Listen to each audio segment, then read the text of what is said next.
Adrien Grant. I'm a senior at Glenville High School, and I came today to talk to you guys about the theme for Y.C.O. today, which is getting ahead by getting started. Now, when I first think about that theme, the first thing I think about is life. Because if you look at it, life is turned into a competition. And when you're in a competition, you want to get ahead of your competitors so you don't lose, right? So you have to get ahead of your competition. And so now you may be asking yourself, how exactly do you get ahead? Well, you just have to start. There's a quote by Mark Twain that says, "The secret of getting ahead is getting started. And the secret of getting started is breaking those complex, overwhelming tasks into smaller, manageable tasks and starting on the first one." And it makes perfect sense. Because if you have a research project, you're going to break down that complex research project into smaller, manageable tasks and start on the first one. And then you're most likely going to get a good grade, right? And it's the same thing with life. To get ahead in life, you have to start. But you have to start on yourself first. That means when everybody else is out partying and having fun, you have to be working on yourself. You have to work on your schoolwork, your sport, your singing, dancing, cheering, whatever it is. Work on it, perfect it. And that way, when you're like 50, 40, however old, just sit back in the house and just relax.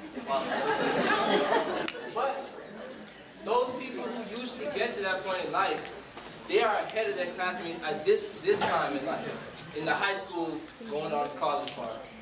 And it's kind of difficult because of the various mental, physical, and emotional changes going on inside of you.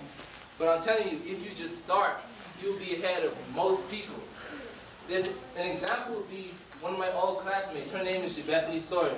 In the 8th grade, she transferred to the school out of nowhere, got straight A's, 3.9 GPA. Only thing she didn't pass was gym. But everyone looked at her like, why can't we be like her? What are we doing wrong? And then as we got older, we realized that she wasn't any different from any of us. The only difference between us was that she started early.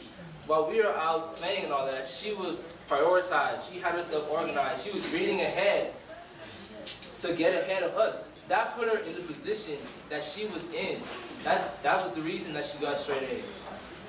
And it made me think that if I listened to my parents and my older sister, maybe I could be in that position or even a better position than her. And now, anybody here athletes or were athletes? Yeah. You guys know how hard it is to get ahead. You know how hard it is. You have to work day and night so that you can be the best that you can be.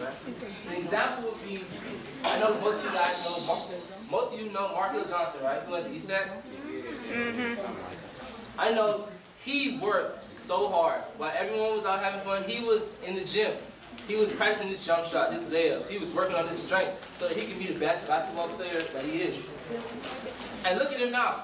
He's at North Carolina State playing basketball for free. He's getting a free education right now just because he got started. And now he's ahead of all of us. And now, so some of you may be looking at me like, what does that have to do with me? Why are you telling me this? Well, I want all of you in here to be ahead of your competition, to be ahead of your peers.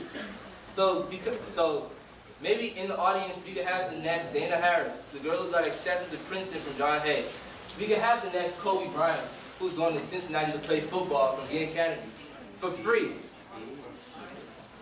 All you got to do is start. And to end, I will leave you with this quote by Jerry Rice. Today I will do what others won't, so tomorrow I can do what others can. Thank you.